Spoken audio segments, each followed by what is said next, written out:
So, pipili ka ngayon pag yan ay galing, yung decision ay galing sa authorized representative ng commissioner. Pipili ka ngayon dito sa option 1 at saka sa option 2. Either dudulog ka sa commissioner mismo, mayroon kang 30 days na pupunta sa kanya, or pupunta ka mismo doon sa CTA.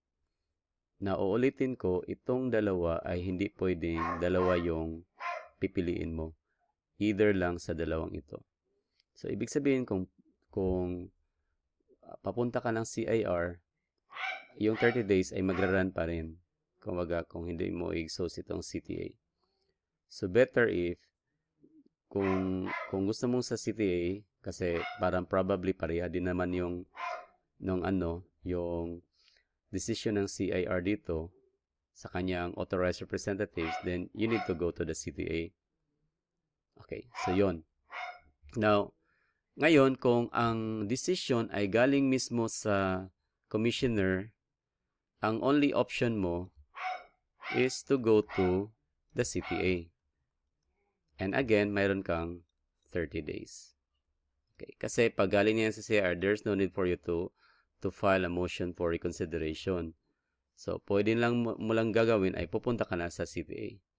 Kasi pag mag-file ka dito, ang sabi kasi, magra-run automatic yung 30 days pag once na naka-receive ka ng actual decision. So, kailangan mo nang pupunta talaga sa CTA kasi mayroon ka lang 30 days na gawin mo yan. Yan po ang last stage ng ating assessment dito. Procedures na available sa BIR at yung mga option ng taxpayers kung paano siya mag-reply. So, uulitin ko ha. So, una, nagkaroon tayo ng LOA.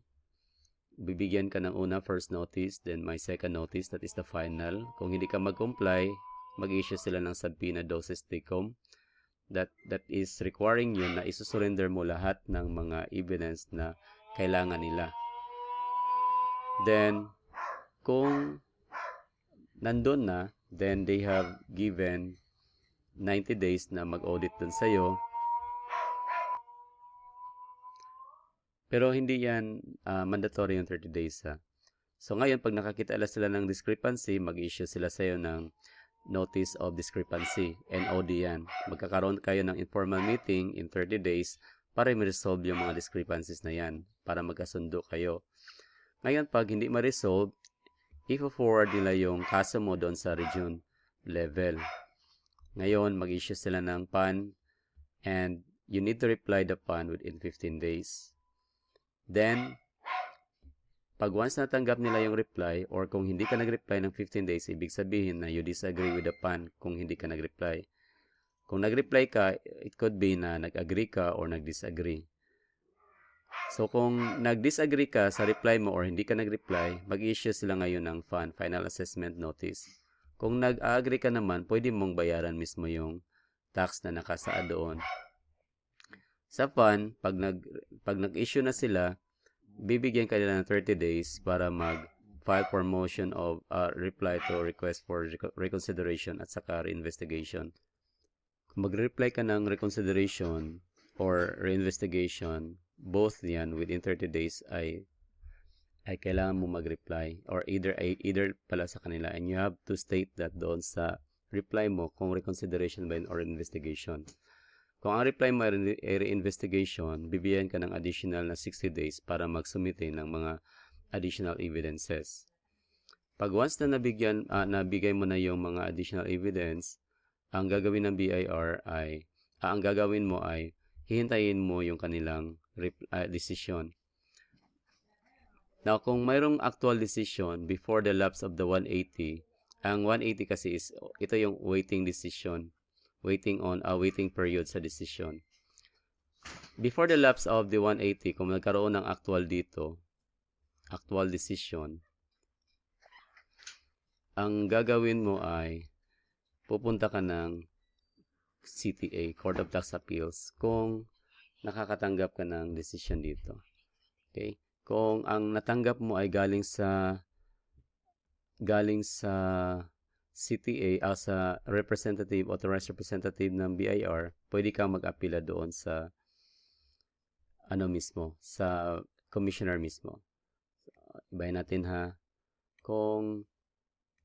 Okay, dalawa yung source ng ating desisyon. So, halimbawa, natanggap mo ang desisyon bago nagtapos yung 180. So, ang gagawin, halimbawa, una ay natanggap mo siya sa CIR, Authorized Representatives. Kasi sa buong Pilipinas, kailangan kasi mayroong representatives when it comes to that yung CIR. Okay, or sa CIR himself. So, dito, pag natanggap mo yung decision from the authorized, mayroon kang option na pupunta sa CIR mismo, himself, or sa CTA. Okay. So, pipili ka lang ng alin dito. Hindi pwedeng both. So, kung pupunta ka sa CIR, hindi mo na-waive mo na yung CTA. Kung pupunta ka sa CTA, hindi ka na sa CIR. So, ito, may kanya-kanya itong 30 days na chances lang na para ka pumunta sa either of the two.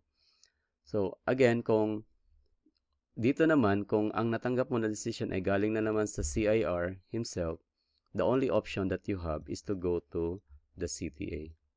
Ayun. So, 30 days pa rin yan. Ayun. So, yun ang gagawin mo.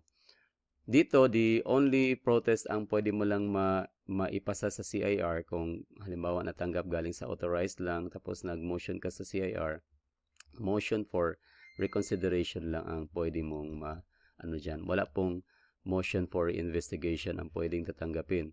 Kasi yung chances dito, wala ng additional evidence na natatanggapin after the time na natapos na yung fund na na-serve. Nabigyan ka ng pagkakataon na magbigay ng evidence. So, this is the only chance na pwede kang magbibigay talaga ng evidence sa BIR.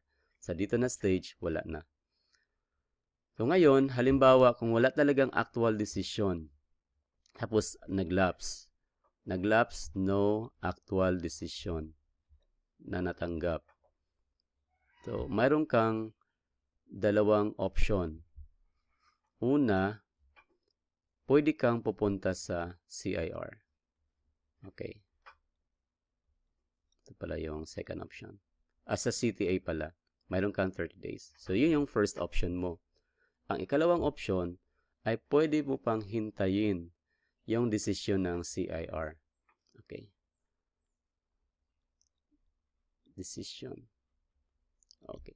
Ngayon, ito. Halimbawa, kung nag-wait ka talaga sa decision, so tapos na yung 180, nag-lapse na yung 30 days na ibinibigay sa'yo kasi nag-wait ka lang talaga doon sa actual decision ng CIR. Now, halimbawa, natanggap mo yung decision, ang gagawin mo dito, so it could be yung decision again, galing sa authorized ba or sa CIR himself. Kung galing yan sa CIR, sa authorized ng CIR, authorized representative, then, ang option 1 mo ay pwede mo siyang i-elevate doon sa CIR mismo. Okay, ang mo lang dito is motion for reconsideration. Ang pwede mo lang ipasa. Again, walang reinvestigation, walang additional evidence. Ang second is, kung ayaw mo sa CIR, pwede kang pumunta mismo sa CTA. So, ganun pa rin, mutually exclusive itong dalawa. Hindi pwedeng kailangan either lang sa dalawa ang pwede mong pipiliin. Ngayon, pag halimbawa, pag halimbawa pinili mo yung CIR, there's no chance for you na pupunta ka sa CTA kung ganun ang gagawin mo. Pag pumunta ka naman sa CTA, then hindi ka na pwedeng sa CIR. Now, yung ikalawa na source is, paano kung ang decision mismo ay galing sa CIR? Okay, there's no need for you to file a motion for reconsideration on that. Kasi ang only option mo na ngayon is pupunta ka na ng CTA at mayroon kang 30 days. So that's the last stage of this one. I hope na nakuha mo yung assessment procedures.